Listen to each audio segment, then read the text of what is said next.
अस्सलामुअलैकुम वरहमतुल्लाहि वबरकातुहू। मैं हूं डॉक्टर हामिद शाफ़ी और आप देख रहे हैं Shafia social media. Shafia social media के प्लेटफॉर्म पे आज जो सवाल है वो ये है कि जादू और रजत में क्या फ़र्क है। ये बुनियादी सवाल है।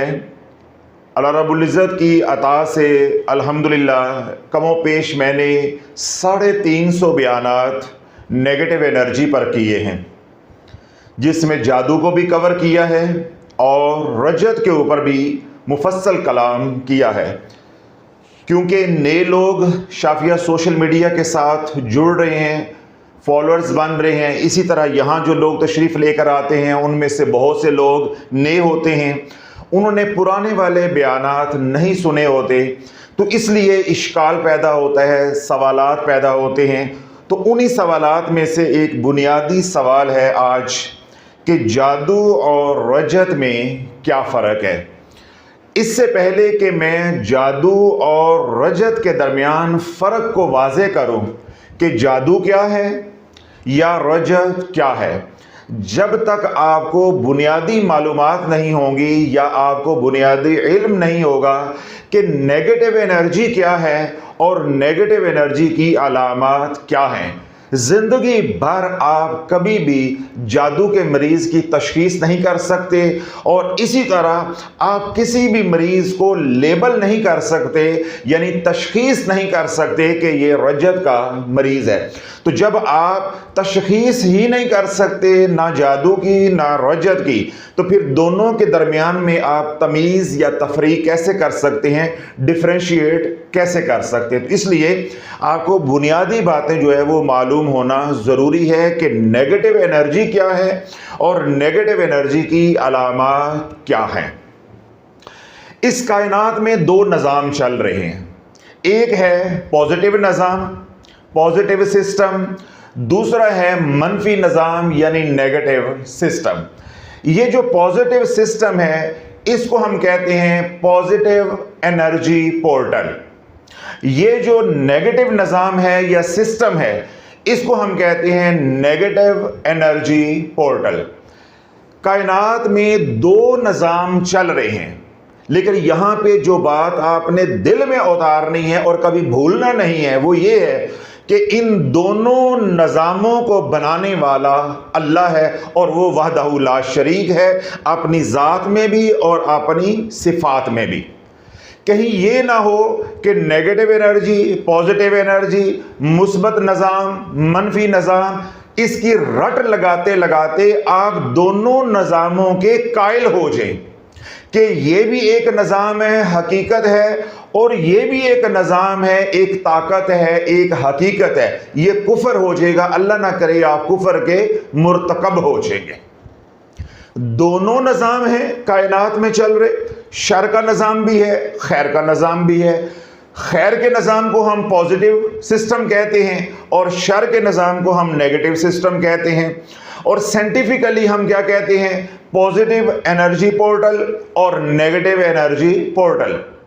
लेकिन इसका ये मतलब नहीं है कि ये दो ताकतें अलग अलग हैं।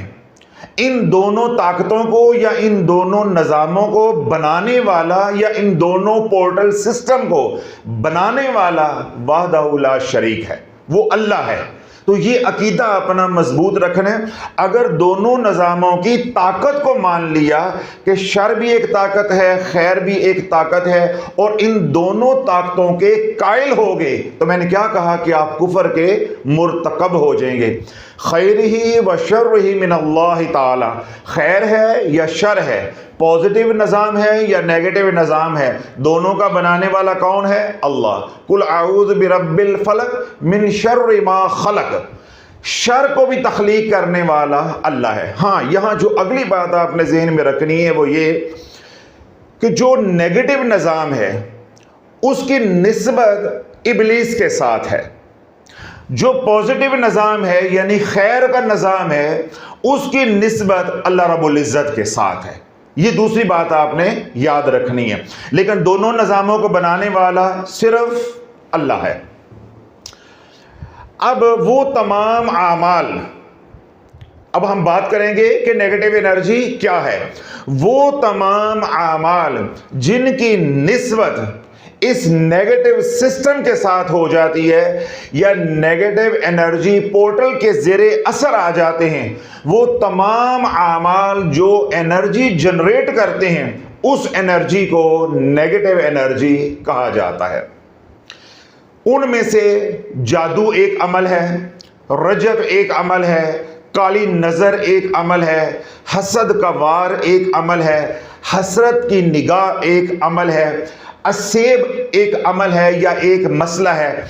और इसी तरह अल्लाह की नाफरमानी किसी भी दर्जे की हो, चाहे अदना दर्जे की हो, चाहे बड़े दर्जे की हो, चाहे गुनाह सगीरा हो, चाहे गुनाह कबीरा हो, अल्लाह की नाफरमानी किसी भी दर्जे की होगी तो एनर्जी कौन सी जनरेट होगी? नेगेटिव। तो नेगेटिव एनर्जी के कई सोर्सेस हैं, कई आमाल से, कई चैनल से नेगेटिव एनर्जी जनरेट होती। जिस तरह मैंने मिसाल दी कि जादू के जरिए, रजत के जरिए, काली नज़र के जरिए, ये जो हासद लोग होते हैं उनके जरिए, टॉक्सिक पीपल के जरिए, असेब के जरिए, और सबसे बढ़कर अल्लाह की नाफरमानी के जरिए। जो पॉजिटिव एनर्जी है वो तमाम साले आमाल, यानी आमाल साले जो है, नेक आमाल हैं, उन तमाम आमाल से जो एनर्जी जनरेट होती है उसको कहते हैं पॉजिटिव एनर्जी। चाहे अमल छोटा सा हो, चाहे अमल बहुत बड़ा हो, जो भी नेक अमल होगा या वो अमल जिसके करने का अल्लाह ने हुक्म दिया है या नबी अलैहिस्सलातु वस्सलाम ने करके उम्मत को तलकीन किया है, जो भी अल्लाह उसके रसूल का हुक्म है, जब उसकी तामील करेंगे, अल्लाह उसके रसूल की अतात करेंगे, अती अल्लाह व अती और रसूल, जब अल्लाह उसके रसूल की अतात करेंगे, शरीयत के मुताबिक कोई भी अमल करेंगे, उससे जो एनर्जी जनरेट होगी वो एनर्जी कौन सी कहलवाएगी? Positive energy. ये जो पॉजिटिव एनर्जी है ये आज हमारा मौजू नहीं है, हमारा मौजू है नेगेटिव एनर्जी। उसकी मैंने वजाहत कर दी है कि अल्लाह की नाफरमानी समेत वो तमाम आमाल जिनकी निस्बत इबलीस के साथ होगी या नेगेटिव एनर्जी पोर्टल के ज़ेरे असर होंगे, उनसे जो एनर्जी जनरेट होगी वो एनर्जी नेगेटिव एनर्जी कहलवाएगी। काफ़ी है वजाहत। अब नेगेटिव एनर्जी ने खुदा न खासा मुझ आपको मुतासर कर दिया, तो जब हमारी रूह या हमारा ओरा, ये इलेक्ट्रोमैग्नेटिक फील्ड या शील्ड मुतासिर होगा, उसकी कुछ अलामात जाहिर होंगी। जिस तरह हमारा बदन बीमार होता है तो बीमारी की कुछ अलामात जाहिर होती हैं, इसी तरह जब हमारी रूह बीमार होती है, मुतासिर होती है, तो उसकी भी कुछ अलामात जाहिर होती हैं। हमारे बदन में सर तपा, हेड टू टो, कहीं पे भी इंफेक्शन होगी तो इन्फेक्शन की 4 अलामात जाहिर होंगी। कितनी अलामात? 4। अब ये बातें जो मैं आज कर रहा हूं इनको आपने दिल में उतारना है, फिर जाकर आप इस काबिल होंगे कि किसी की तशखीस कर सके या किसी का इलाज कर सके। क्यों मैं ये जोर देता हूं कि जब तक आपकी तशखीस दुरुस्त नहीं है आप कभी भी कामयाब इलाज नहीं कर सकते। जब आप तशखीस दुरुस्त नहीं कर पाएंगे तो क्या आप करेंगे? अटकल पच्चू प्रोग्राम। कभी आप कहेंगे ये पढ़ो तो ये हो जाएगा, ये पढ़ो तो ये हो जाएगा, और जब आपकी तशखीस दुरुस्त होगी आप किसी को 2 लफ्ज़ बताओगे, इंशाअल्लाह उसी से काम हो जाएगा। किसी को बताओगे कि बिस्मिल्लाहिर्रहमानिर्रहीम इतनी बार पढ़ो, इंशाअल्लाह काम हो जाएगा। किसी को अस्माउल हुस्ना में से कोई इस्म पाक बताओगे तो इंशाअल्लाह काम हो जाएगा। फिर लंबे चौड़े वज़ाइफ की ज़रूरत नहीं पड़ेगी। मुख्तसर सी रियाजत से इंशाअल्लाह जो मसला होगा वो हल हो जाएगा। क्यों? आपकी समत दुरुस्त है, आपकी तशखीस दुरुस्त है। तो जब भी हमारा बदन बीमार होता है, यानी हमारे बदन में इन्फेक्शन होती है, तो हेड टू टो कहीं पे भी इन्फेक्शन होगी और किसी भी दर्जे की इन्फेक्शन होगी, तो मैंने क्या कहा कि 4 अलामात जाहिर होंगी। कितनी अलामात? 4। पहली अलामत कि जहां हमारी बॉडी में इन्फेक्शन होगी, मिसाल के तौर पे यहां इन्फेक्शन हो गई है, तो जब यहां इन्फेक्शन होगी तो पहली अलामत क्या जाहिर होगी कि यहां पे स्वेलिंग आएगी, सूजन आ जाएगी। ये कौन सी अलामत हो गई? नंबर 1 पहली अलामत कि बॉडी में जहां भी इन्फेक्शन होगी तो पहली सिम्टम या पहली अलामत क्या जाहिर होगी? स्वेलिंग, सूजन आएगी। दूसरी अलामत क्या जाहिर होगी? पेन, दर्द होगा, यानी आप यूं टच करेंगे तो आपको दर्द होगा। अब दर्द ज्यादा भी हो सकता है, दर्द कम भी हो सकता है, स्वेलिंग ज्यादा भी हो सकती है, स्वेलिंग कम भी हो सकती है। इसका इन्हिसार किस बात पे है? इन्फेक्शन पे, कि इन्फेक्शन किस ग्रेड का है, इन्फेक्शन किस दर्जे का है, इन्फेक्शन एक्यूट है या इन्फेक्शन क्रॉनिक है। इन अलामात का इन्हिसार इन्फेक्शन के सिवियरिटी के ऊपर है कि इन्फेक्शन कितना सीवियर है या कितना एक्यूट है या कितना क्रॉनिक है। 2 अलामत मैंने बताई हैं। पहली अलामत क्या है? स्वेलिंग का होना। दूसरी अलामत क्या है? दर्द का होना। तीसरी अलामत यहां पे कौन सी जाहिर होगी कि यहां पे रेडनेस होगी, जगह जो है वो सुर्ख हो जाएगी और हल्की सी गर्म हो जाएगी, यानी आपको टेम्परेचर होना शुरू हो जाएगा। अब वो टेम्परेचर 99 भी हो सकता है, 100 भी हो सकता है और 100+ भी हो सकता है, हाई ग्रेड फीवर भी हो सकता है। दोबारा वही बात कि इस अलामत का भी इन्हिसार इन्फेक्शन की सूरत हाल पे है कि आपको इन्फेक्शन कितनी खतरनाक हुई है या कितनी ज्यादा हुई है या कितनी कम हुई है। अगर इन्फेक्शन लो ग्रेड की होगी तो ये अलामात भी हल्की फुल्की सी होंगी, और इसी तरह अगर इन्फेक्शन बहुत ज्यादा है तो इन अलामात के अंदर शिद्दत भी बहुत ज्यादा होगी। तो कितनी अलामात हो गई इन्फेक्शन की? 3। पहली मैंने क्या बताई है? स्वेलिंग। दूसरी मैंने क्या बताई है? पेन। तीसरी मैंने क्या बताई है? टेम्परेचर, यानी रेडनेस का होना, टेम्परेचर का होना, हॉट हो जाना, गर्म हो जाना। ठीक है, 3। चौथी और आखिरी अलामत क्या होगी कि इसमें से एक्सुडेशन होगी, पस आएगी। क्या आएगी? पस आएगी। पस के साथ खून भी आ सकता है, उसको कहते हैं एक्सुडेशन होना, यानी पस का आना, सूजन का हो जाना, बुखार का हो जाना और इसी तरह दर्द का होना। ये 4 अलामात हैं इन्फेक्शन की। अगर इन्फेक्शन हमारे हेड टू टो है, सर तपा है, जिस्म के किसी भी हिस्से में इन्फेक्शन है, तो ये 4 अलामात जाहिर होंगी। और दूसरी बात मैंने वाज़ेह कर दी है कि इन अलामात का इन्हिसार इन्फेक्शन के ग्रेड पे है कि इन्फेक्शन एक्यूट है या क्रॉनिक है, या इन्फेक्शन की शिद्दत क्या है। जितना बदतरीन इन्फेक्शन होगा, शदीद इन्फेक्शन होगा, उतनी अलामात के अंदर शिद्दत आती जाएगी। जितना इन्फेक्शन मामूली सा होगा, ये अलामात भी मामूली से होंगी। जब इन्फेक्शन मामूली सा है, अलामात भी मामूली सी हैं, इलाज भी मामूली सा होगा। कहानी सारी समझ आ गई। अब ये है मामला जिस्म का। जब हमारी रूह मुतासर होती है, यानी हमें रूह का इन्फेक्शन हो जाता है, ये हमने बात की थी बदन के इन्फेक्शन की, यानी बॉडी इन्फेक्शन की। जब हमारी रूह आलूदा हो जाती है, पोल्यूटेड हो जाती है, नेगेटिव एनर्जी से मुतासिर हो जाती है, तो उसकी भी 4 अलामात जाहिर होती है। कहानी समझ आ रही कि बॉडी की भी 4 अलामात और रूह की भी 4 अलामात। और इंसान कैसे बना है? जिस्म और रूह के मुरक्कब से।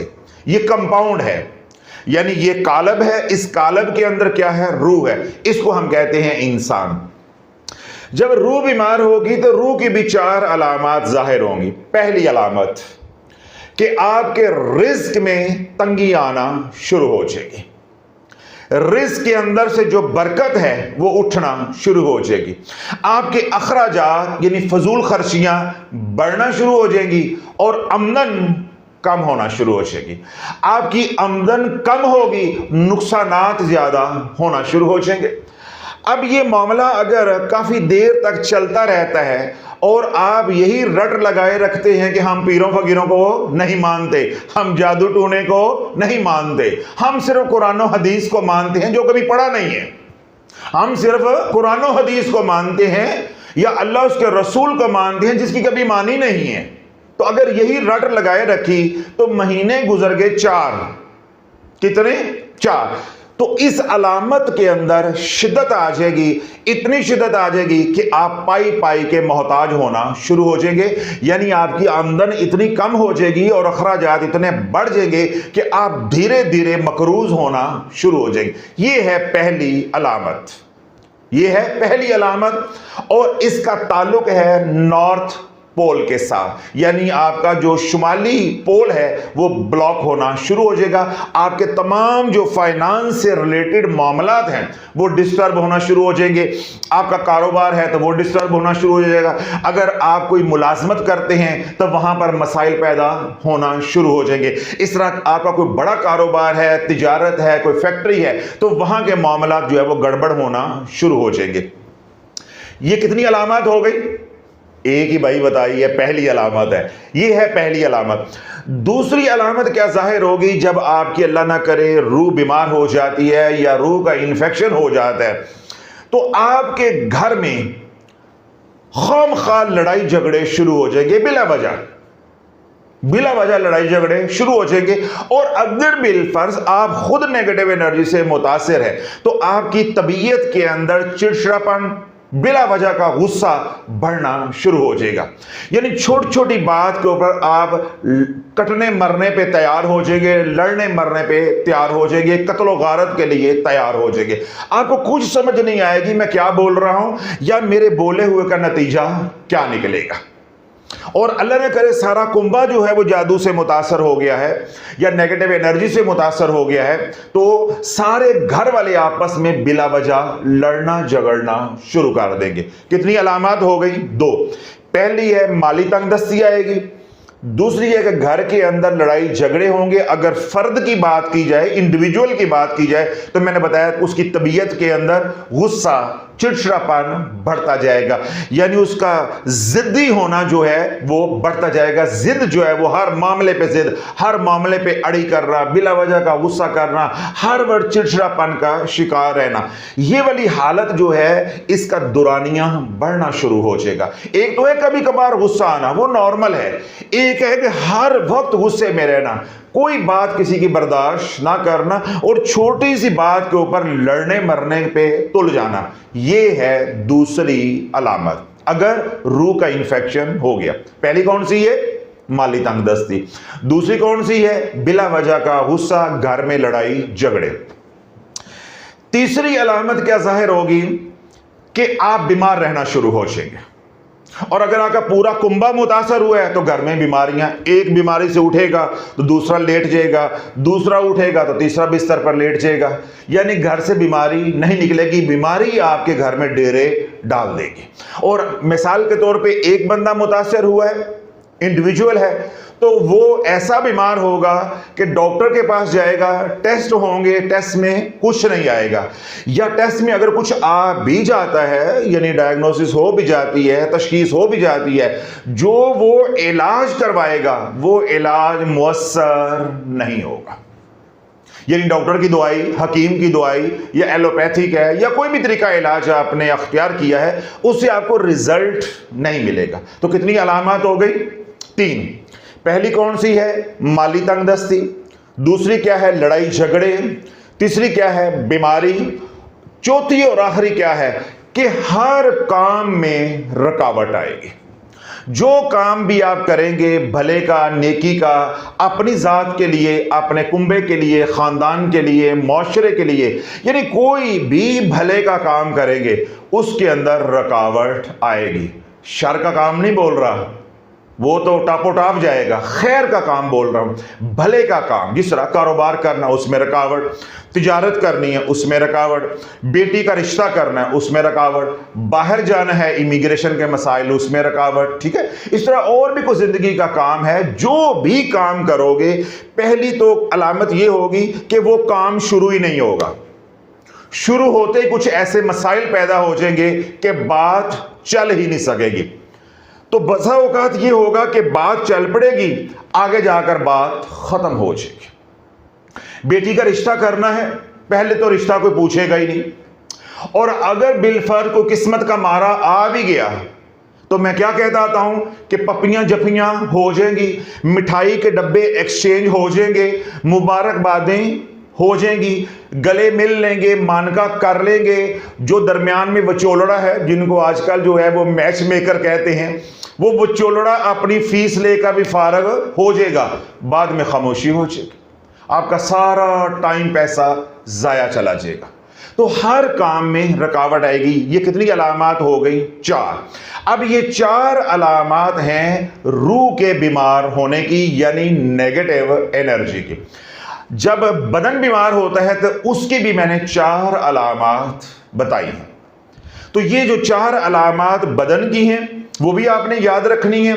ये जो 4 अलामात नेगेटिव एनर्जी की हैं ये भी आपने याद रखनी है। तो जिंदगी में कभी भी आप हर मसले को जादू जादू जादू से ताबीर नहीं करोगे। अब हो रजत, तो जो रखिएगा, अब हम सवाल की तरफ आ रहे हैं क्योंकि बुनियाद आपको समझ आ गई है। अब हो रजत, अब हो जादू, अब हो काली नजर, अब हो हसरत का वार, अब हो हसद का वार, अब हो असेब का मसला, या हो फिर महज अल्लाह की नाफरमानी। एनर्जी कौन सी जनरेट होगी? नेगेटिव। जब नेगेटिव एनर्जी जनरेट होगी तो ये 4 अलामात जाहिर होंगी। तो आपने एकदम किसी को लेबल नहीं कर देना कि ये जादू का मरीज है। ये अलामात जादू की नहीं है, ये अलामात नेगेटिव एनर्जी की हैं। और नेगेटिव एनर्जी के कई सोर्सेज है, उन सोर्सेज में से एक सोर्स है जादू। जबकि हम हर बात को जादू, हर बात को जादू, हर बात को जादू। आ रही बात समझ कि हर बात को या हर मसले को जादू से लेबल नहीं करना, ताबीर नहीं करना। ये जो मैंने 4 अलामात तफसील के साथ समझाई हैं ये नेगेटिव एनर्जी की हैं। आगे जाकर जादू क्या होता है, रजत क्या होती है, काली नजर क्या होती है, उसकी फिर मजीद अलामात आएंगी, फिर हम एक को दूसरे से डिफरेंशिएट करेंगे। अब एक बंदा जिना कर रहा है, बदकारी कर रहा है, एनर्जी कौन सी जनरेट होगी? Negative energy. एक बंदा शराब पीता है, नशा करता है, जिस तरह आजकल नौजवान नस्ल है वो आइस के नशे पे लग रही है। अल्लाह के महबूब अलैहिस्सलातु वस्सलाम ने इरशाद फरमाया कि जब कोई जिना करता है या नशा करता है अल्लाह उसका ईमान सल्ब कर लेता है।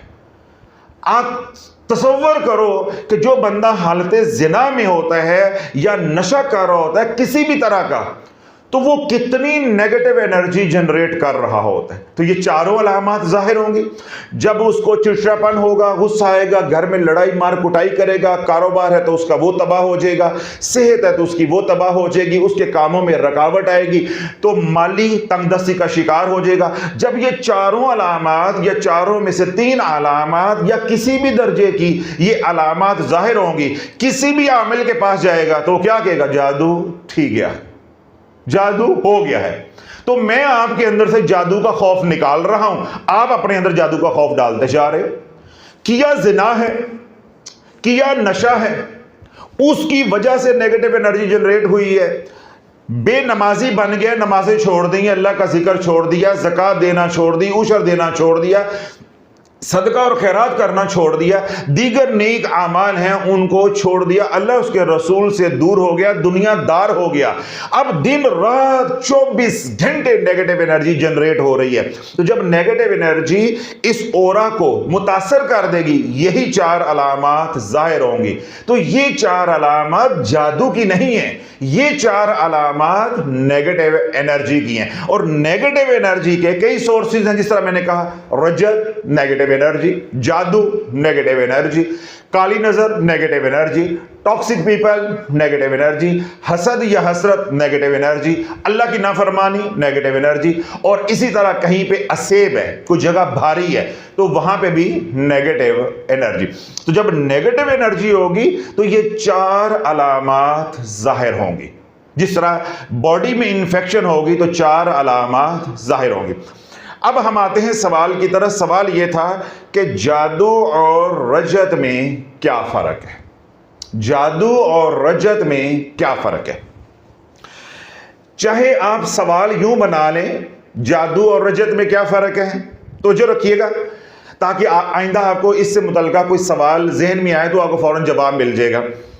आप सवाल को यूं बना लें कि जादू और रजत में क्या फ़र्क है, जादू और काली नज़र में क्या फ़र्क है, ये भी तो सवाल बन सकता है ना।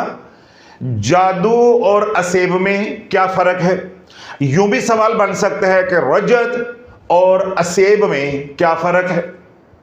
बात समझ आ रही। इसी तरह काली नज़र और हसरत के वार में क्या फ़र्क है।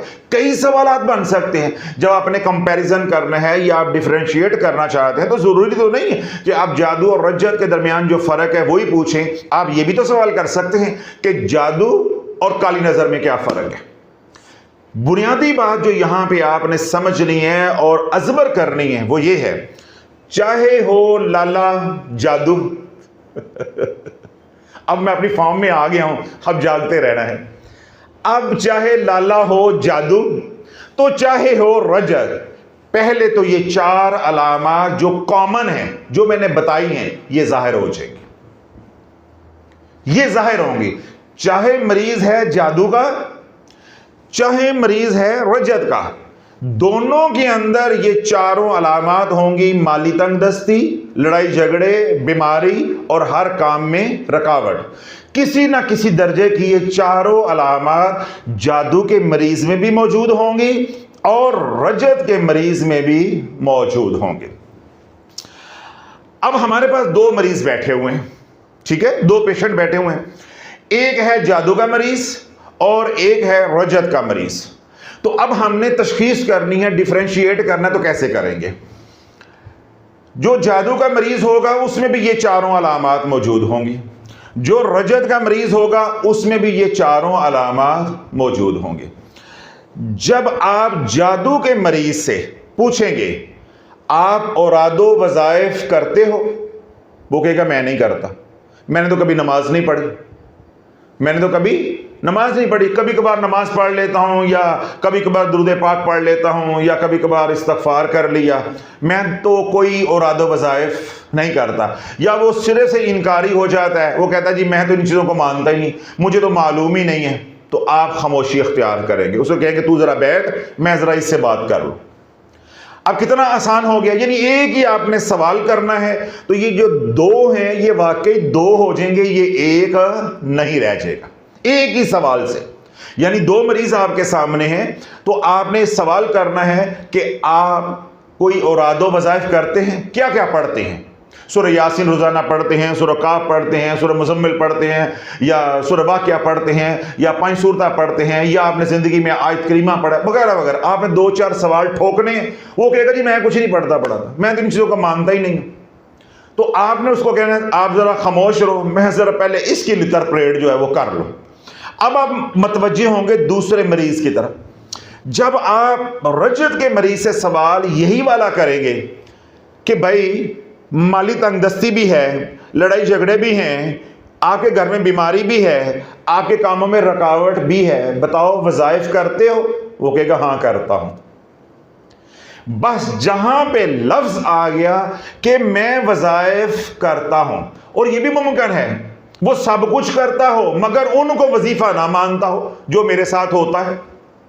सब कुछ करके भी मासूम शाह होते हैं, मानते ही नहीं है, कहते नहीं हम तो वजीफा तो नहीं करते, हम तो वैसे ही पढ़ते हैं।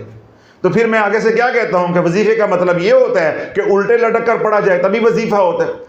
तो अल्लाह जहालत का आलम यह है कि वजीफा करके भी उन्हें मालूम नहीं है कि हम वजीफा कर रहे हैं। जो अमल मुसलसल किया जाए, तवज्जो रखिएगा, जो अमल रोजाना की बुनियाद पे किया जाए, मुसलसल किया जाए, दिन में 1 बार किया जाए या दिन में 10 बार किया जाए, उसमें तकरार हो, मुसलसल किया जाए और 3 दिन तक किया जाए, वो वजीफा बन जाता है। चाहे आखिरत के लिए किया जाए, चाहे अजरो सवाब के लिए किया जाए, चाहे बेटी के रिश्तों के लिए किया जाए, तो चाहे किसी नोट टुंगन वास्ते किया जाए, ये अलग मामला है। वो तो नीयत है ना, जिस नीयत से भी किया, मगर वो बन गया वजीफा, वो बन गया वजीफा। तो जब आप सवाल करेंगे कि आप वज़ाइफ करते हैं, वो कहेगा मैं नहीं करता, फिर आपने उसको कहना है आप सूरतें कौन कौन सी पढ़ते हो, बस फिर बात खुल जाएगी, पंडोरा बॉक्स खुल जाएगा। वो आपको बताएगा मैं सुबह उठकर सूरह यासीन पढ़ता हूँ, फिर मैं सूरह वाक़िया पढ़ता हूँ शाम को, दिन में मैं जी सूरत मोहम्मद पढ़ता हूँ, सूरत फतह पढ़ता हूँ। माइयाँ होंगी तो वो कहेंगी जी मैं आधा 5 सूरत सुबह तो आधा रात को पढ़ती हूँ। कोई कहेगी जी मैं आयत करीमा पढ़ती हूँ, कोई कहेगी जी मैं हामीम लायूं सरून पढ़ती हूँ। फिर तो चल, फिर तो आपसे संभाले ही नहीं जाने, वजीफे संभाले ही नहीं जाने। तो जहां बात आ गई वज़ाइफ की और साथ ये 4 अलामात है, आपने आंखें बंद करके लेबल कर देना है कि ये मरीज रजत का मरीज है।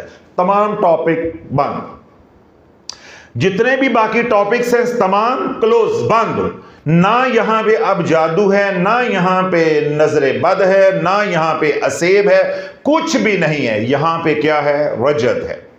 यहां पे वज़ाइफ उल्टे पड़े हैं, यहां पे वज़ाइफ उल्टे पड़े हैं। यहां पे जिन मकासद के लिए वज़ाइफ किए, उन मकासद में बाज में ये कामयाब हुए, बाज में ये नाकाम हुए और वेस्टेड एनर्जी पैदा हुई। अब नेगेटिव एनर्जी और वेस्टेड एनर्जी ने ये 4 अलामात जनरेट की हैं, पैदा की हैं। अब आपने मजीद इसको क्रॉस चेक करना, मजीद भी इसको क्रॉस चेक करना। आपने ये कहना है कि आपके साथ ये 4 मसाइल हैं, रिस्क की तंगी है, लड़ाई झगड़े हैं, बीमारी है, कामों में रुकावट है। आपने किसी से इलाज भी करवाया है? आपने किसी से इलाज भी करवाया है? वो कहेगा हाँ जी हमने फलां कारी साहब से इलाज करवाया, शाफी साहब से इलाज करवाया, फलाने से करवाया, फलाने से करवाया।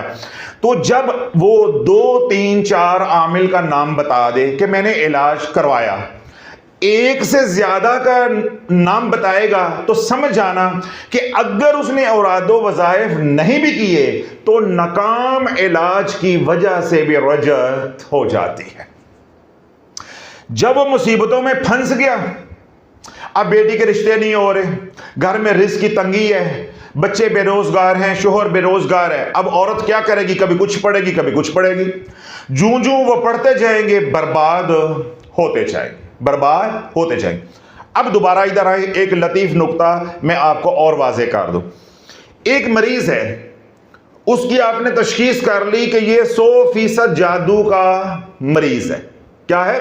जादू का मरीज है। वो उठकर चला गया, आपसे उठकर चला गया, तशखीस कराने आया था। आपने जो भी तरीकाकार था आपका तशखीस करने का, आपने उसके मुताबिक उसकी तशखीस की और आपने लिख कर दे दिया या लेबल कर दिया कि ये जादू का मरीज है। अब वो औरादो वज़ाइफ करने वाला नहीं है, औरादो वज़ाइफ करने वाला नहीं है, जादू का मरीज है। अब उसने मुझसे इलाज करवाया, हफ्ता, 10 दिन, महीना, 2 महीने दरमियान में छोड़ दिया। फिर वहां से जाके तवीज़ ले लिया, फिर 5-7 दिन वहां गया, वहां छोड़ दिया, फिर अफाका हो गया, फिर कहीं और चला गया। अलग जब कोई भी जादू का मरीज इलाज करवाएगा या जादू का इलाज खुद करेगा लेकिन नाकाम होगा, बार बार करेगा, बार बार छोड़ेगा, नहीं बताऊंगा, अब कानों में उंगलियां मार लो, बड़ा अहम नुक्ता है। चलो अच्छी बात है, आंखें भी मालनी है आपने मेरे कहे बगैर। मरीज था जादू का, रजत का मरीज नहीं था। हमने तशखीस उसकी क्या की थी कि ये जादू का मरीज है। अब उसने नालायकी क्या की, बेवकूफी क्या की कि कभी इसके पास चला गया इलाज के लिए, कभी उसके पास चला गया, कभी उसके पास चला गया, कभी मेरे पास आ गया, कभी खुद कुछ पढ़ना शुरू कर दिया परेशानी की वजह से। अब जादू पीछे रह गया। कितना पीछे रह गया? 7 नस्लें पीछे रह गया। अब वो रजत का मरीज बन गया। जब भी आपका रूहानी इलाज नाकाम होगा वो आपको रजत की तरफ लेकर जाएगा। क्यों? नाकाम रूहानी इलाज नेगेटिव एनर्जी को भी जनरेट करता है और वेस्टेड एनर्जी को भी जनरेट करता है। जब नेगेटिव एनर्जी और बढ़ेगी, वेस्टेड एनर्जी और बढ़ेगी। जो पढ़ाइयां अब आपके ऊपर की गई हैं, लाला ये अब तेरी 7 नस्लें जान छोड़ने वाली नहीं है। जिस आमिल ने तेरे पे या तेरे घर में आके पढ़ाइयां कर दी या तूने करवाई, जादू रह गया पीछे, अब तू बन गया है रजत का मरीज। ठीक है, तो यूं भी केस खराब हो जाता है। एक तो यह है कि आपके पास मरीज आया, उसके पास 4 अलामात थे, उसके हाँ 4 अलामात थी। आगे आपने 2-3 क्रॉस क्वेश्चन किए, वजीफे पढ़ते हो, सूरतें पढ़ते हो, फलां पढ़ते हो, उसने कहा हाँ पढ़ते हो। आप खामोश हो गए कि यह रजत का मरीज है। एक वो मरीज भी आएंगे जो हैं जादू के मरीज, मगर उनका इलाज जो है वो खराब हो गया, यानी नाकाम हो गया। अब वो रजत के मरीज बन गए हैं, अब वो जादू के मरीज नहीं रह गए। अब ये केस बाइलैटरल हो गया है, ये अब गुंजल बन गया है। अब ये वाला जो केस है ये रजत के केस से भी ज्यादा बिगड़ गया। इस वक्त 99% केसेस ये वाले हैं कि मामला शुरू होता है काली नजर से, बाद में इलाज मुआवजा होता है, खुद करते हैं या कहीं से करवाते हैं, वो बिगड़ जाता है। जो हमारा मजाज है जल्दबाजी वाला, हथेली पर सरसों जमाने वाला, मुफ्तवरी वाला, हम कहते हैं लेना देना भी कुछ ना पड़े, ना सदका हो, ना खैरात हो, और ना प्रोटोकॉल हो, ना लवाजमात हो, बस एक तवीज़ हो, एक फूका हो तो काम हो जाए, तो फिर काम हो जाता है फिर काम हो जाता है, फिर माशाल्लाह 7 नस्लों का काम हो जाता है।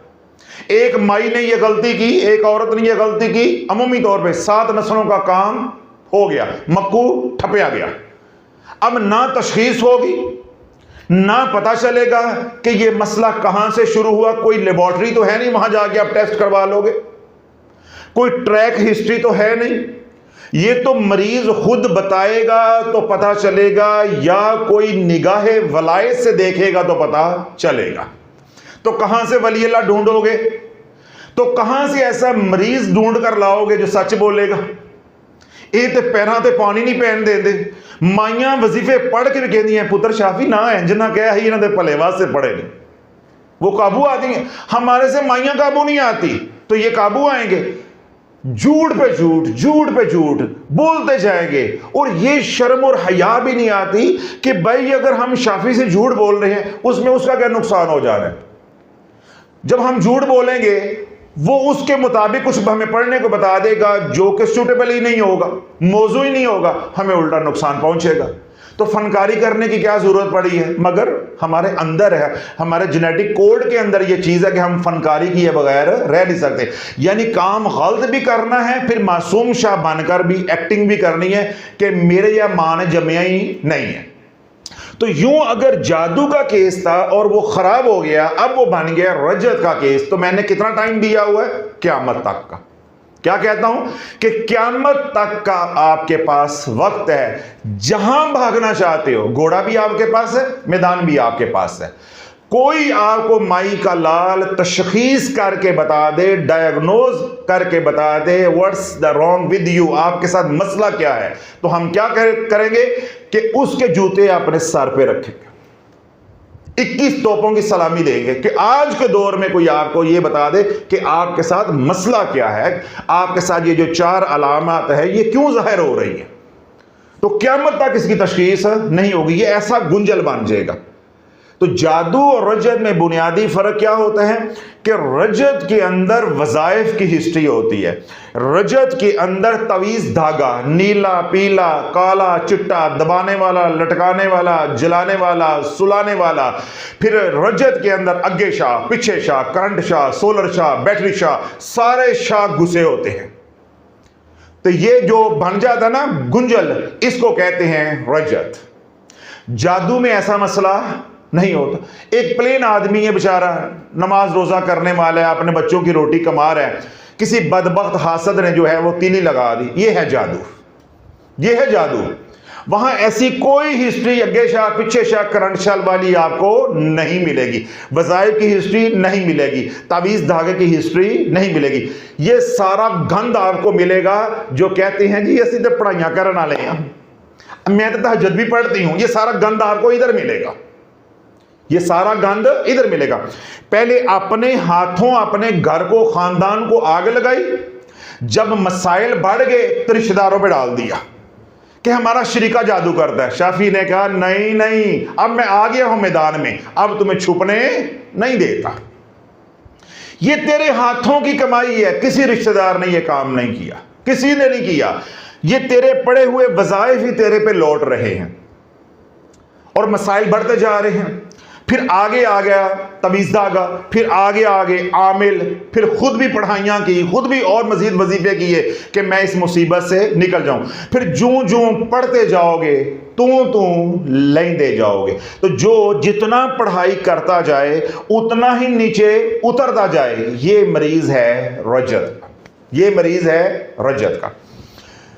दूसरी अलामत ये होती है रजत की या जादू की, या दोनों में अगर आपने तशखीस करनी हो तो ये होता है, जब आप जादू के मरीज का इलाज शुरू करेंगे, यानी इन 4 अलामात की बुनियाद पे, जिस तरह मैं इलाज बताता हूं अल्हम्दुलिल्लाह कि आप पूरे प्रोटोकॉल के साथ, लवाजमात के साथ, सदकात के साथ, अरोमा थेरेपी के साथ, ठीक है, जो बखुरात है उनको इस्तेमाल करते हुए कुरान से मदद लें, इलाज करें, इंशाअल्लाह अज़ीज़ 72 घंटों के अंदर आपको रिजल्ट मिलना शुरू हो जाएगा। और अगर थोड़ी बहुत कमी कोताही भी करेंगे तो आपको 7 दिन या 10 दिन के अंदर अंदर जादू को मरीज को फर्क महसूस होना शुरू हो जाएगा।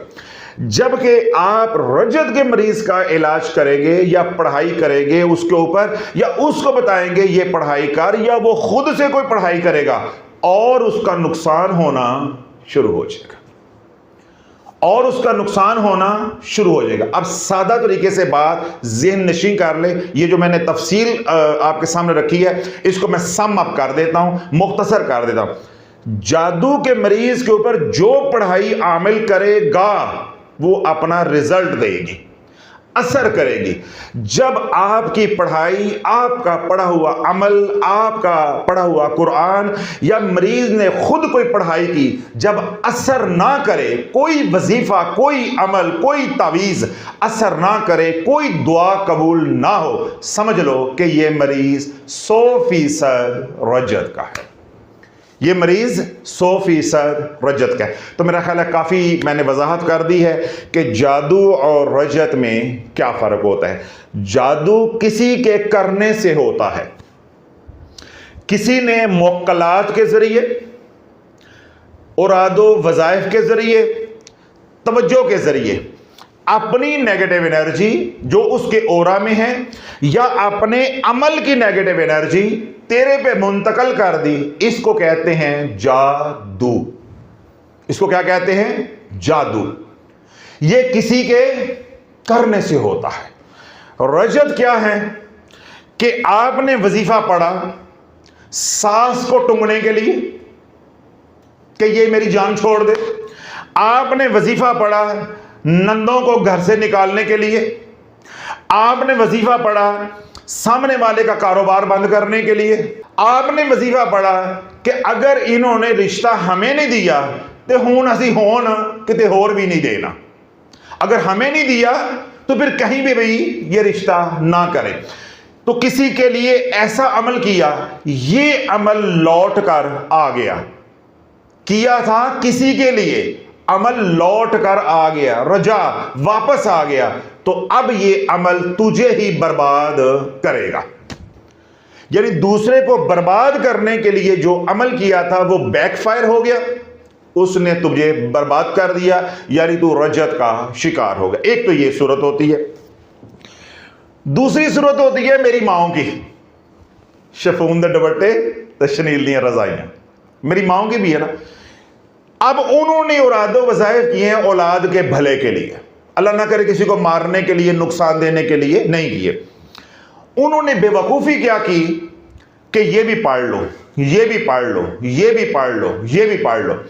जब ये एनर्जीज आपस में क्लैश की, आपस में टकराई, मिसाल के तौर पे उन्होंने हामीम ला युनसरून भी पढ़ लिया। किसी ने बताया जी 1.25 लाख मरतबा आयत करीमा पढ़ो, हमारी बेटी का रिश्ता हो गया था, उन्होंने वो भी पढ़ लिया। किसी के घर में किसी को हार्ट अटैक हो गया या मुकदमा कोई ऐसा बन गया, उन्होंने 1.25 लाख मरतबा आयत करीमा पढ़ लिया, ठीक है। फिर किसी ने बताया जी सूरह मोमिनून की आखिरी 4 आयात पढ़ लो, उन्होंने वो पढ़ना शुरू कर दिया। फिर किसी ने बताया जी पानी के अंदर पाँव डबो कर 1.25 लाख मरतबा या जबारू या कहारू पढ़ो, ठीक है। किसी के साथ दुश्मनी पड़ गई या कोई उनको जलील कर रहा था तो किसी ने बताया जी या मुजिल्लु पढ़ो 1.25 लाख या मुमीतु पढ़ो। अब उन्होंने ये अमल किसी के कहने पे शुरू कर दिया। अब उनकी बला जाने कि इसके लवाजमात क्या हैं, इसकी शराइत क्या हैं या इसका प्रोटोकॉल क्या है। अब उन्होंने ये अमल बेशक भले के लिए किया। जब ये अमल हो गया, चाहे ये कामयाब हो गया चाहे ये नाकाम हो गया।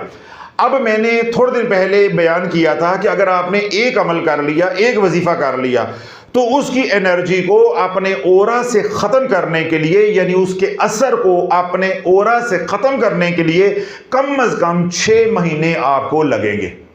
तो हमारी माओ ने क्या किया कि एक ही वक्त में 15-15, 20-20 वजीफे। आप अल्लाह वालों अंदाजा लगाओ, जो खवातीन आधा 5 सूरत सुबह और आधा 5 सूरत रात को पढ़ रही हैं, वो कितने वज़ाइफ बन जाती है एक दिन के अंदर। और हमारे पास जो केस आते हैं, कोई 20 साल पुराना, कोई 25 साल पुराना, कोई 40 साल पुराना, तो वो क्या कहते हैं, हजरत साहब हमें तो याद भी नहीं किया क्या पढ़ा है, ये मोटे मोटे हमें याद है, हमने लिख दिए या आपको बता दिए, उनको तो याद भी नहीं होता। तो जब ये मुख्तलिफ मजाज के आमाल चाहे भले के लिए किए हैं, जब ये आपस में टकराएंगे, क्योंकि इनका मजाज नहीं मिलता, एनर्जी क्लैश होगा, तो यहां से जो एनर्जी जनरेट होगी उसको कहते हैं वेस्टेड एनर्जी। उसको क्या कहते हैं? Wasted energy. अब आपके ज़हन में आएगा जी वेस्टेड एनर्जी क्या है, क्योंकि आपने वो बयान तो याद रखने नहीं होते, हालांकि मैंने उसके ऊपर 3-4 बयानात भी किए हैं। वेस्टेड एनर्जी क्या होती है, एक मिसाल देता हूं फिर बात खत्म हो जाएगी। इलेक्ट्रिकल एनर्जी, बिजली, इलेक्ट्रिकल एनर्जी, आपने स्विच ऑन किया फ्रिज चलाने के लिए, तो जो है क्या किया, फ्रिज का स्विच ऑन कर दिया, पानी की मोटर का स्विच ऑन कर दिया, या पेडिस्टल फैन था, पंखा था, आपने उसका स्विच ऑन कर दिया। अब ये जो इलेक्ट्रिकल एनर्जी है ये किस में बदलेगी? मैकेनिकल एनर्जी में। तो जो है किस में बदलेगी? मैकेनिकल एनर्जी में। वो उसको घुमाएगी मोटर को, उसका व्हील जो है वो घूमेगा। बात समझ आ गई? अब आपने इलेक्ट्रिकल एनर्जी इस्तेमाल की है ताकि मैकेनिकल एनर्जी पैदा हो और हमारा एसी का कंप्रेसर चले, या फ्रिज का कंप्रेसर चले, पानी की मोटर चले, या ये पेडिस्टल फैन है यानी पंखा ये चले। यही मकसूद था ना? क्या आपका मकसूद और मतलूब ये था कि कंप्रेसर गर्म हो जाए? आपका मकसूद और मतलूब ये था कि मोटर गर्म हो जाए? था? नहीं था। आपका मकसूद और मतलूब ये था ये जो पेडिस्टल फैन है इसकी मोटर आग की तरह गर्म हो जाए? ये मकसूद नहीं था। ये जो इलेक्ट्रिकल एनर्जी मैकेनिकल एनर्जी में बदल रही थी, इसके दरमियान में जो तीसरी एनर्जी पैदा हुई है जिसको थर्मल एनर्जी कहा जाता है, इसको कहा जाता है वेस्टेड एनर्जी। ये हमारा मकसूद नहीं था। यानी वो हमारी इलेक्ट्रिकल एनर्जी 100% मैकेनिकल में नहीं बदली, 30%, 20%, 65% वो मैकेनिकल में बदली, बाकी जो है वो हीट एनर्जी में यानी थर्मल एनर्जी में बदलकर जाया हो गई। अब अगर आपकी मोटर जो है वो आला क्वालिटी की नहीं है, जब मोटर आला क्वालिटी की नहीं होगी तो उतनी ही ज्यादा वो जल्दी हीट अप होगी। बात समझ रहे? अगर उसके अंदर जो है वो कॉपर की जगह सिल्वर की तार इस्तेमाल की होगी तो क्या होगा? वो जल्दी हीट अप हो जाएगी। जो मयार है, जो तरीकाकार है, उसके मुताबिक कंप्रेसर नहीं बना होगा, मोटर नहीं बनी होगी, चाहे पंखे की हो तो चाहे पानी वाली मोटर हो, कोई भी मोटर हो, या वो मोटर हो जो कंप्रेसर के अंदर लगी है। जब वो मयार के मुताबिक नहीं बनी होगी या उसके अंदर मयारी मटीरियल इस्तेमाल नहीं किया गया होगा, तो जो इलेक्ट्रिकल एनर्जी है वो 100% मैकेनिकल में नहीं बदलेगी, बल्कि उसका कुछ हिस्सा थर्मल एनर्जी में यानी तीसरी एनर्जी में बदल जाएगा, वो जाया हो जाएगा। वो एनर्जी जो जाया हो जाती है उसको कहते हैं वेस्टेड एनर्जी। क्या कहते हैं? Wasted energy. अब वेस्टेड एनर्जी है 5%, तो जो रखिएगा बात खत्म हो रही है। वेस्टेड एनर्जी है 5%, 10%। पंखा चल रहा है, आपने पंखे पे हाथ लगाया, थोड़ा सा गर्म था, चलता रहा। अब वो जो मोटर है पंखे की वो मयारी नहीं है, वेस्टेड एनर्जी बहुत ज्यादा पैदा हो रही है। आधा घंटा पंखा चला, आपने हाथ लगाया, वो गर्म आग की तरह था। इसका क्या मतलब है कि तीसरी एनर्जी जो कि हमें नहीं चाहिए वो ज्यादा पैदा हो रही है। अब अगर पंखा चलता रहेगा तो क्या होगा? कहानी समझ आ गई? पंखा जल जाएगा। तो जो एनर्जी पंखे को जला देती है वो है थर्मल एनर्जी, जो कि हमारा मतलूब ही नहीं था, मकसूद ही नहीं था। वो तो जो मोटर है वो लो क्वालिटी की थी, इसलिए इलेक्ट्रिकल एनर्जी मैकेनिकल एनर्जी में ना बदल सकी, ज्यादातर हिस्सा उसका थर्मल एनर्जी में बदल गया। हीट एनर्जी ने या थर्मल एनर्जी ने मोटर को क्या कर दिया, हीट अप कर दिया। अल्लाह बोलो, इसी तरह हमने जो वजीफा पढ़ा, जिस मकसद के लिए पढ़ा था, उस मकसद को हम पा ना सके, जब हम उस मकसद को पा ना सके, या मकसद को तो पा लिया लेकिन हमने वज़ाइफ के दौरान लवाज़मात का ख्याल ना रखा, प्रोटोकॉल का ख्याल ना रखा, जो बुजुर्गान ने एक मायार बना के दिए, भाई इस तरह पढ़ना है, इस तरह ये काम करेगा वजीफा, उसका ध्यान ना रखा, कभी कुछ पढ़ा कभी कुछ पढ़ा, कभी कुछ पढ़ा कभी कुछ पढ़ा, उससे नतीजा क्या निकला कि वेस्टेड एनर्जी बढ़ती गई। जब वेस्टेड एनर्जी बढ़ती जाएगी, जिस तरह पंखे को जला देती है, ऐसे तेरी एक नहीं, ना ना ना ना, शाफी रायत नहीं करेगा। एक नहीं, दो नहीं, तीन नहीं, चार नहीं, पांच नहीं, छह नहीं, 7 नस्लों को ये वेस्टेड एनर्जी जलाकर राख कर देगी। जब मैंने नए नए बयान शुरू किए ना रजत पे या नेगेटिव एनर्जी पे, तो मैं कहता था 7 नस्लों को उजाड़ के रख देगी। लोग कहते हैं ऐसे शाफी लंबी लंबी छोड़ रहा है, 7 नस्लों को उजाड़ के रख दे। अब 4 इधर आकर बैठी होती हैं, 3 नस्लें तो हर दूसरे घर में हैं, क्योंकि उम्र थोड़ी है, लाइफ स्पैन पाकिस्तान में कम है, तो अक्सर 3 नस्लें तो आकर बैठी होती हैं इधर। तो बसा औकात एक दो फैमिली ऐसी आती है जो आकर कहती है साहब मैं चौथी नस्ल हूं, मैं चौथी नस्ल हूं। तो मैं कितनी बार कह चुका हूं कि हमारे पास 5 नस्लें भी हैं, पाकिस्तान में भी और इंडिया में भी 5 नस्लें मौजूद हैं इस वक्त जो उजड़ चुकी हैं, जो उजड़ चुकी हैं। ये जो मिसिस बदर वगैरह लोग आते हैं, आयशा फातिमा ये लोग आती हैं, खवातीन आती हैं, अल्लाह वाले खानदान में मर्द कोई नहीं रह गया, सब मर गए, सब मर गए, एक मर्द नहीं रह गया, एक मर्द नहीं रह गया। और ये चौथी नस्ल चल रही है, अभी रात को भी आई हुई थी, रात को भी आई थी। इसी तरह अगर आपने औरादो वज़ाइफ किए, वो बैकफायर हो गए, तब भी आप मर गए, या आपने औरादो वज़ाइफ किए और शराइत का ख्याल ना रखा, लवाज़मात का प्रोटोकॉल का ख्याल ना रखा, तो वेस्टेड एनर्जी बहुत ज्यादा पैदा हो गई, तो तब भी आप रजत का शिकार हो जाएंगे, रजत का शिकार हो जाएंगे। देखें, आज से कम पेश मेरा ख्याल है 2 या ढाई हफ्ते पहले एक फैमिली आई करतबा चौक लाहौर से, जो पीर साहब हैं रसाले वाले, उनके हमसाए थे। उन्होंने मेरे बयान सुने, उन्हें बात समझ आ गई। पहले वो जाहिर बात है वहीं जाते थे कि हर जुमेरात नया बयान और नया वजीफा होता था, पढ़ते रहे। अब वो खातून है, उसकी उम्र होगी ज़्यादा से ज़्यादा 32, 34 या 35 साल, इससे ज़्यादा उम्र नहीं थी।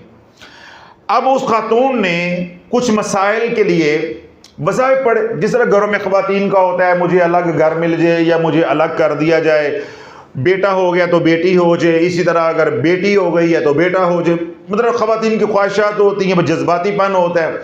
वज़ाइफ शुरू कर दिए, वो पढ़ती गई, मसाइल बढ़ते गए। हमने क़यामत तक का वक्त दिया हुआ, यही बातें मैं शुरू में समझा कर आया हूँ कि जो जो पढ़ते जाओगे थल्ले ही लेंदे जाओगे। ये है रजत, ये है रजत, कोई वजीफा असर नहीं करेगा। आखिर बात आकर ख़त्म हुई, 1.25 करोड़ मरतबा उस पीर ने कहा कि आप हामीम ला युनसरून पढ़े। उस बेचारी ने पढ़ना शुरू कर दिया। उसका नतीजा क्या निकला, जब वो मेरे पास आई तो उन्होंने मुझे बताया कि मेरे हाथ पाँव के नाखून उतर गए, सारे हाथों के भी नाखून उतर गए, पाँव के भी नाखून, सारी जिल्द ऊपर से पीला हो गई, सारी जिल्द जो है बदन की उतर गई। मियाँ का चलता कारोबार तबाह, बच्चे तबाह, घर में खाने को कुछ नहीं रहा। फिर मैं क्या कहता हूँ, इधर ईमान नहीं था और इधर माल नहीं था, और आता ही शाफी साहब पैसे कितों किराए दे मांग के लेके आए हैं। हमें तो अफसोस नहीं होता, हमें मालूम है हमारा रिज़्क़ ही ऐसा है। रंडे, तलाक याफ्ता, घर से भागे हुए, नशई, इसी तरह औरतें हैं तो मुतलका तलाक याफ्ता, घर से भागी हुई, मजलूम, जिनको माशरे ने ठुकराया हो, कोई उनको अपने गले ना लगाने वाला हो, यानी जो माशरे की तलछट होती है वो फकीरों का रिज़्क़ होता है। इसी तरह कोई खाता पीता बंदा मेरे पास आ जाए तो मैं तो खुद डर जाता हूँ कोई खाता पीता बंदा आ जाए ना या फैमिली आ जाए तो मैं खुद डर जाता हूं कि मुझे मालूम होता है कि ये तो हमारा रिस्क ही नहीं है, ये कैसे आ गया है। तो शाफी के पास आने से पहले उजड़ना जरूरी है, तो फिर आने से पहले सरकार से मोहर लगवाना भी जरूरी है, वरना 2-3 साल आप इंतजार ही करते रहोगे, सिर्फ स्क्रीन पे शाफी को देखते और सुनते रहोगे, यहां आप नहीं सकते। तो मैंने काफी वजाहत कर दी है कि जादू और रजत में क्या फर्क है। तो ये था जी आज का सवाल और उसका जवाब। जिਉਂਦੇ रहो ते बसते रहो। अल्लाह रब्बुल इज़्ज़त दुनिया भर में आपस में जो लोग सुन रहे हैं, अल्लाह आप सबको खुश रखे, आबाद रखे और सलामती वाली, खैर वाली, ईमान वाली अल्लाह ज़िंदगी अता फरमाए। दुनिया भर में वो लोग जो परेशान हाल हैं, अल्लाह सब की परेशानियों को दूर अता फरमाए। अगर आप भी जादू टूने की वजह से या इन 4 अलामात की वजह से परेशान हैं जो मैंने रजत या जादू की बताई हैं या नेगेटिव एनर्जी की बताई हैं, कि जब नेगेटिव एनर्जी आपकी रूह को मुतासर करेगी या आपके ओरा को मुतासर करेगी, तो पहली अलामत माली तंगदस्ती की आएगी, दूसरी अलामत लड़ाई झगड़े की होगी, तीसरी अलामत बीमारी की होगी, चौथी और आखिरी अलामत हर काम में रुकावट की होगी। अगर आप अपना कोई इलाज मुआवजा कर रहे हैं या अपने किसी प्यारे का इलाज मुआवजा खुद कर रहे हैं या किसी आमिल से करवा रहे हैं और आपको कोई रुकावट आ रही है, या इसी तरह कोई आप औरादो वज़ाइफ कर रहे हैं, आपको रहनुमाई चाहिए, या आप रूहानियात के मुसाफिर हैं या तसव्वुफ़ के मुसाफिर हैं, कोई इश्काल है, कोई सवाल है, तो आप हमारी पेड ऑनलाइन सर्विस से जब चाहें, जिस वक्त चाहें, 24 घंटे दुनिया भर से आप इस्तिफादा कर सकते हैं। 5 मिनट का एक वॉइस नोट आप सेंड करेंगे, 5 मिनट से 1 सेकंड भी ऊपर होगा तो आपको रिप्लाई नहीं मिलेगा। अगर आप किसी वजह से वॉइस नोट नहीं सेंड करना चाहते तो आप हमें टेक्स्ट मैसेज भी कर सकते हैं। अगर आप टेक्स्ट मैसेज करेंगे तो वो सिर्फ 10 लाइनों का होगा, 10 लाइनों से ऊपर अलाउ नहीं। 11वीं लाइन भी लिखी होगी तो आप रजिस्टर्ड नहीं होंगे। अगर आपने वॉइस नोट सेंड कर दिया तो फिर आप टेक्स्ट नहीं कर सकते।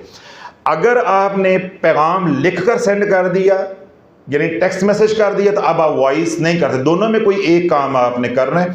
उसके बाद आपने एडमिन से रिक्वेस्ट करनी है कि मेरे पैगाम को यानी वॉइस नोट है या टेक्स्ट मैसेज है उसको रजिस्टर कर लिया जाए, तो इंशाअल्लाह अज़ीज़ ये फ़कीर आपको 72 घंटे के अंदर अंदर रिप्लाई कर देगा। अगर आपका मसला होगा इज्तिमाई नौइयत का, जिस तरह आज के सवालात हैं, तो आपकी इजाज़त के साथ हम उसको वीलॉग का हिस्सा बना देंगे अगर आप इजाज़त देंगे तो।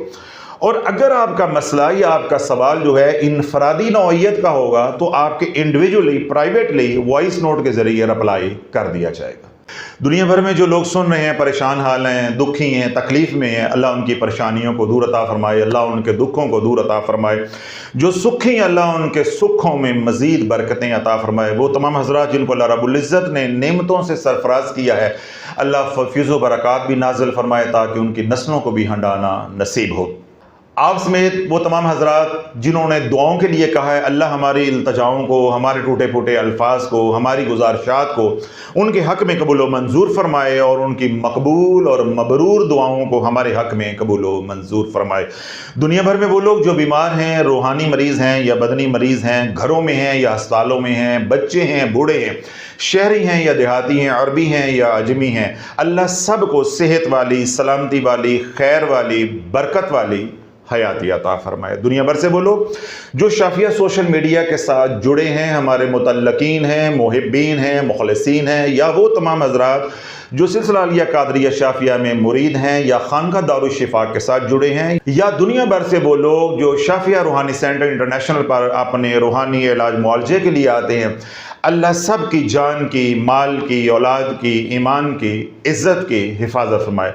दुनिया भर से वो लोग जो हमारे से अकीदत रखते हैं, मोहब्बत करते हैं, अपने मकाम पे रहते हुए दावत व तबलीग का काम कर रहे हैं, या शाफी की फ़िक्र को, सोच को घर घर में पहुँचा रहे हैं, या वो खुश नसीब जो खानका की माली, बदनी, वक्ती खिदमत करते हैं, अल्लाह उनको हर तरह के शर से, मर्ज से, कर्ज से, ज़िल्लत से, इल्लत से और किल्लत से महफूज फरमाए। अल्लाह रब्बुल इज़्ज़त हम सब को बुरे वक्त से, बुरी सोबत से, बुरी बीमारी से और बुरी मौत से महफूज फरमाए। जो ज़िंदगी बकिया है अल्लाह इस्लाम पर गुजारने की तौफीक अता फरमाए और हम सब का खात्मा ईमान पर हो। जो हमने मांगा अल्लाह वो भी अता फरमाए। जो हमारी ज़रूरतें हैं वो हम रब की बारगाह में अगर तफसीलन अर्ज़ कर नहीं सके तो अल्लाह लब कुशाई से पहले हम सब को बिन मांगे अता फरमाए। सुब्हान रब्बिका रब्बिल इज़्ज़ति अम्मा यसिफून व सलामुन अलल मुरसलीन।